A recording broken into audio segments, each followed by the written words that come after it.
हल्ला bull TV और मैं हूं आपके साथ सुरभि। प्रशांत किशोर की पार्टी जन स्वराज का जनता दल यूनाइटेड में विलय होने जा रहा है। इसको लेके सीएम नीतीश कुमार, प्रशांत किशोर और आरसीपी सिंह के बीच बातचीत चल रही है। आरपीसी सिंह ने खुद इसको लेके एक बड़ा संकेत दिया है और साथ में एक बड़ा चौंकाने वाला खुलासा भी किया है। आइए हम जानते हैं पूरा मामला क्या है। हल्ला बुल टीवी के संपादक दीपक शर्मा। देखिए सुरभि, ये जो मामला है ये अब कोई छिपी हुई बात नहीं रह गई है, क्योंकि आरसीपी सिंह ने खुद बड़ा खुलासा कर दिया है। आरसीपी सिंह ने आज पत्रकारों को बताया है, सीधे सीधे कह दिया है कि आप एक बात समझ लीजिए कि नीतीश कुमार कहाँ से पढ़े लिखे हैं। नीतीश कुमार पटना साइंस कॉलेज से पढ़े लिखे हैं। कब? 60 के दशक में। मैं कहां से पढ़ा लिखा हूं? पटना साइंस कॉलेज से पढ़ा लिखा हूं 70 के दशक। प्रशांत किशोर कहां से पढ़े लिखे हैं? प्रशांत किशोर भी पटना साइंस कॉलेज से पढ़े लिखे हैं। और निशांत कुमार कहां से पढ़े लिखे हैं? निशांत कुमार भी पटना साइंस कॉलेज से पढ़े लिखे हैं जी। और ये चारों लोग क्या चाहते हैं? ये चारों लोग बिहार का विकास चाहते हैं। ये चारों लोग यानी कि प्रशांत किशोर, निशांत कुमार, नीतीश कुमार और आरसीपी सिंह, ये चारों लोग एक ऐसा बिहार बनाना चाहते हैं। उन्होंने कहा जो भारत के विकसित राज्यों की श्रेणी में खड़ा हो। तो ये चारों लोग अलग कैसे हैं? मतलब सीधे सीधे उन्होंने, यह जो चर्चा चल रही थी कि प्रशांत किशोर, नीतीश कुमार और आरसीपी सिंह एक साथ आ सकते हैं, इस चर्चा को उन्होंने खुद से ही इसकी पुष्टि कर दी है। जब उनसे पत्रकारों ने पूछा कि क्या जन स्वराज का विलय होने जा रहा है जनता दल यूनाइटेड में, तो वे हंसने लगे और उन्होंने कहा कि धैर्य रखिए, अभी सब कुछ आज ही थोड़ा ही बता देंगे। क्या कुछ कहा है आरसीपी सिंह ने, हम आपको सुनाते हैं और उसके बाद बताते हैं कि इसके क्या मायने हैं।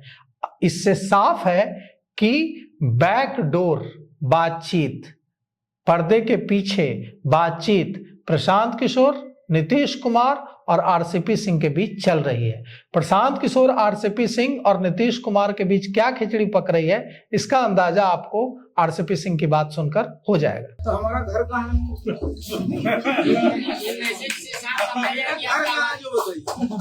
इस मैसेज से साफ समझा जाए कि आप जो है जदयू में आप शामिल हो गए। अब मैंने क्या कहा कि मेरा घर कहाँ है, इसके आगे मैं क्या बोलूं? कई सारे लोग सर खुलकर विरोध कर। आज कौन सा दिन है? आज माँ सरस्वती पूजा कर, और माँ सरस्वती बुद्धि विवेक की माँ है। तो मेरा तो सभी के लिए माँ सरस्वती से यही अनुरोध हो कि हम जितने भी पब्लिक लाइफ,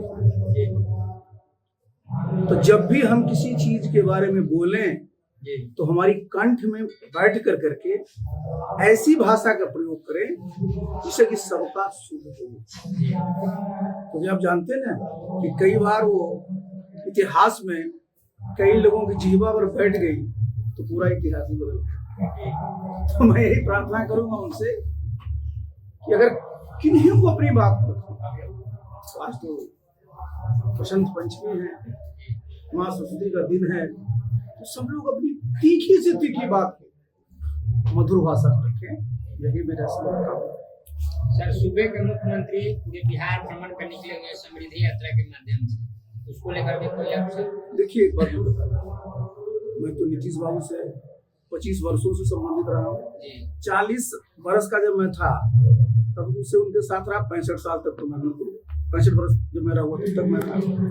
और अगर देखिएगा उनका जो काम करने का शुरू से तरीका रहा है, तो उनकी ये हमेशा सोच रही कि भाई हम जब कोई भी निर्णय लें, हम कोई नीति बनाएं, तो जमीनी स्तर पर क्या स्थिति है उसके परिप्रेक्ष्य में भी हमारी कोई नीति बने। तो आप देखते हो, देखिएगा कि हमेशा उनके अलग अलग नाम से लिखिएगा तो पूरी किताब लिखा जाएगी इतनी यात्राएं होंगी। इस यात्रा से होता क्या है ना कि जब आप फील्ड में जाते हैं तो बहुत सारी चीजों की जानकारी फर्स्ट हैंड, और जब फर्स्ट हैंड जानकारी मिलती है तो उसमें किसी प्रकार की भी नीति बनाने में सहूलियत होती है। और जनता चाहती क्या है? जनता तो यही नहीं चाहती है कि बिहार में सुखी हो, समृद्धि हो, और इसी के लिए नीतीश बाबू काम करते रहे। जो आपके समर्थक है, आपके चाहने वाले हैं, उनके लिए क्या मैसेज रहेगा? आप कब तक जो है जदयू ज्वाइन करने में? मैं तो आप देखिए, मैंने बताया ना कि जितने भी हमारे आप उसको समर्थक कहिए, शुभचिंतक कहिए, सब लोग हमारे बिहार के अपने ही है ना। तो हम लोग की क्या इच्छा है कि भाई नीतीश बाबू के नेतृत्व में बिहार में बहुत शानदार काम हो, ये काम होते रहे, जिससे कि राष्ट्रीय स्तर पर आज सब जगह आप जाते हैं तो क्या कहता है कि बिहार में पर कैपिटा इनकम सबसे कम है। तो हम सब लोगों को एक प्रयास होना चाहिए कि कैसे हम सब लोग मिलकर करके इस प्रकार का काम करें कि बिहार में समृद्धि हो, और नीतीश बाबू की यात्रा के नाम भी समृद्धि यात्रा है। हम सब लोगों का संकल्प ये होना चाहिए कि कैसे बिहार में समृद्धि आए, कैसे यहाँ के लोग खुशहाल हों, कैसे लोगों की यहाँ आमदनी बढ़े, इसलिए प्रयास करना चाहिए। सर यदि आप दोबारा से जदयू में ज्वाइन होते हैं, घर वापसी आपकी होती है, तो फिर जन सुराज का क्या होगा? क्योंकि जन सुराज का ये कहा जाता है तो बैकबोन आरसीपी सिंह ही है। देखिए एक बात आपको मैं बता दूं, इसको हल्के में मत लीजिएगा, लेकिन आपने जन सुराज का नाम लिया, प्रशांत किशोर, कई बार आप मीडिया में चलाते रहते हैं निशांत प्रशांत, और मैं आपके सामने हूँ, और नीतीश बाबू कि पहली मैं आपके सामने रख रहा हूँ, विचारों में हम लोगों में क्या एक रूपता है आपको पता है। हम लोग चारों लोग साइंस कॉलेज के विद्यार्थी हैं। नीतीश बाबू सबसे सीनियर है, वो 60 के दशक में रहे, उसके बाद मैं था, मैं 70 के दशक में रहा, प्रशांत जी 80 के दशक में रहे, निशांत 90 के दशक में रहे। देखिए आप जन सुराज में आप बात कर रहे हैं, जितने लोगों का जन सुराज में कौन, आखिर प्रशांत जी भी कहाँ थे, यही थे ना। नीतीश बाबू के घर में साल भर रह करके 2015 में काम किया है। तो देखिए मैंने क्या आपको शुरू में ही कहा कि हम सब लोग क्या चाहते हैं कि बिहार में कैसे खुशहाली आए, कैसे समृद्धि आए। इसमें जितना लोग नीतीश बाबू के साथ सहयोग करते हैं, जुड़ते हैं, तो अच्छा ही होगा ना सबके लिए। सर क्या यह मान लिया जाए कि जन सुराज भी जनता दल यूनाइटेड में विलय हो जाएगी? अभी आप कहे ना हाइपोथेटिकल क्वेश्चन कुछ प्रतीक्षा भी तो करिए। लेकिन आरसीपी सिंह का तो ललन सिंह विरोध कर रहे हैं, तो उनकी ऐसे में जदयू में एंट्री कैसे हो सकती है प्रशांत किशोर की? देखिए ललन सिंह विरोध कर रहे हैं, तो ललन सिंह पर भी कहा है आज आरसीपी सिंह ने, खूब ताना मारा है ललन सिंह को। कहा है कि सरस्वती कभी कभी जिह्वा पर सवार हो जाती हैं और नुकसान कर देती हैं, इसलिए बहुत सोच समझ के बोलना चाहिए। और एक तरह से चेतावनी भी दे दी है कि अगर कोई ऐसी बात भी कहनी हो तो उसे मधुर करके कहना चाहिए। मतलब आरसीपी सिंह, ललन सिंह ने जो उनको बताया है कि उन्होंने धोखा दिया, उन्होंने नीतीश कुमार के साथ धोखेबाजी की, पार्टी के साथ विश्वासघात किया, यह बात प्रशांत किशोर को लेके बोला था कि विधानसभा चुनाव के दौरान उन्होंने नीतीश कुमार के खिलाफ बहुत बोला है, तो इसीलिए प्रशांत किशोर जदयू में कभी नहीं आ सकता।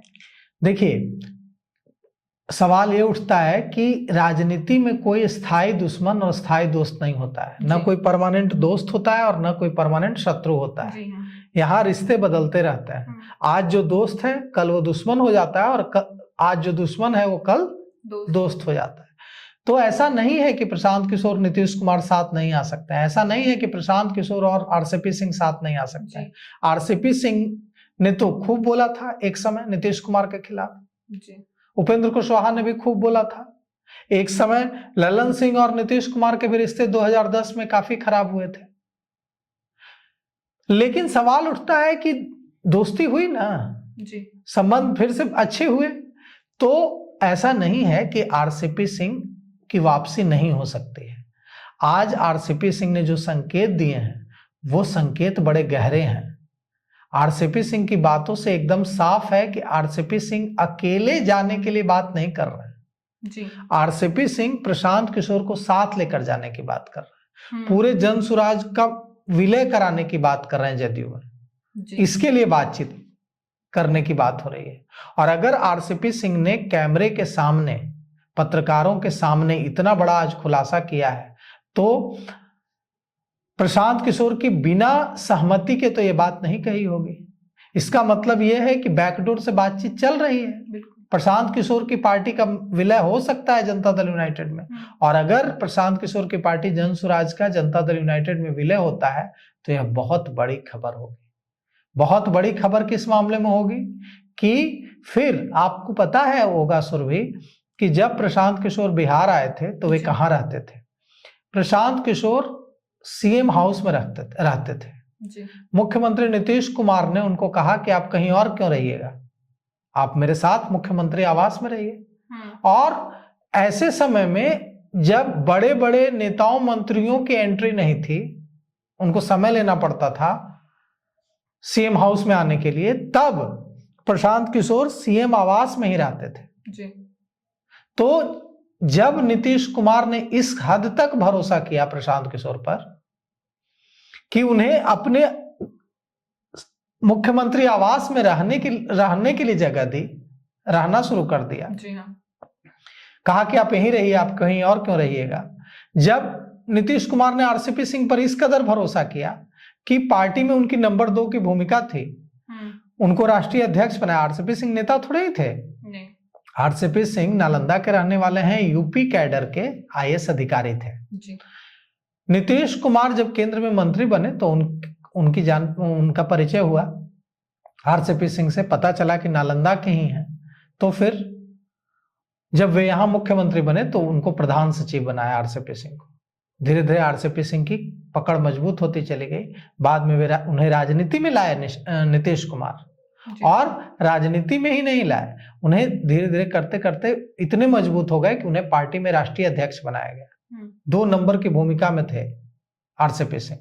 तो आज आरसीपी सिंह ने जो संकेत दिए हैं उससे एकदम साफ है कि कुछ न कुछ तो चल रहा है पर्दे के पीछे, और प्रशांत किशोर की पार्टी जनसुराज के जदयू में विलय पर भी चर्चा हो रही है। और अगर ऐसी चर्चा चल रही है, ऐसी बातचीत आगे बढ़ रही है, तो अगर नीतीश कुमार फैसला ले लेंगे कि हाँ जनसुराज का विलय करना है, तो ललन सिंह रोक थोड़ा ही देंगे।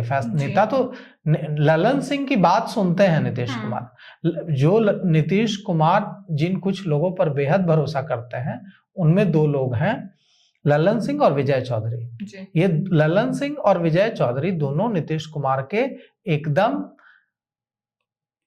सबसे भरोसेमंद लोगों में से एक हैं। सब लोगों नहीं कहेंगे, कहें कि सबसे ऐसे 2 लोग हैं जिन पर वे बहुत ज्यादा भरोसा करता है, जिनसे वे हर जहां भी उनको लगता है कि सलाह की जरूरत होती है तो ललन सिंह और विजय चौधरी दोनों से सलाह मशविरा लेते हैं।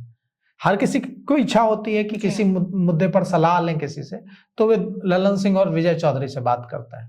तो अगर नीतीश कुमार की इच्छा होगी कि प्रशांत किशोर और आरसीपी सिंह को ले लें पार्टी में, जनसुराज का जदयू में विलय करा लें, तो वे नीतीश कुमार, अगर ललन सिंह नाराज भी होंगे तो नीतीश कुमार मनाएंगे ललन सिंह को, बोलेंगे अच्छा आने दीजिए, देखा जाएगा, अब क्या चिंता है, कोई नहीं, अपने ही साथ थे, अपने ही पुराने साथी हैं। तो ललन सिंह क्या कहेंगे? ललन सिंह मना थोड़ा ही करेंगे। तो कुल मिलाकर के ललन सिंह ने कहा है कि आरसीपी सिंह की वापसी अब नहीं होगी जदयू में। उन्होंने यह भी कहा है कि आरसीपी सिंह की वजह से ही पार्टी जो है 42 सीटों पर पहुंच गई थी, और फिर से जनता ने 42 से 85 पर पहुंचा दिया है। तो ऐसे में हम नहीं चाहेंगे कि विश्वासघाती और धोखेबाज जो लोग हैं उनका इशारा आरसीपी सिंह की तरफ है, दोबारा आए। लेकिन अगर बैकडोर बातचीत चल रही है तब तो इतना कॉन्फिडेंस के साथ देख रहे हैं, आपने तो सुना कि कितना कॉन्फिडेंस के साथ आरसीपी सिंह बोल रहे हैं कि हमारा तो घर ही यही है, हम चारों लोगों में क्या समानता है, प्रशांत किशोर, निशांत कुमार, आरसीपी सिंह और नीतीश कुमार, इसमें क्या समानता है? सब हम लोग पटना साइंस कॉलेज से पढ़े हैं। और क्या समानता? हम लोग सब बिहार की भलाई चाहते हैं।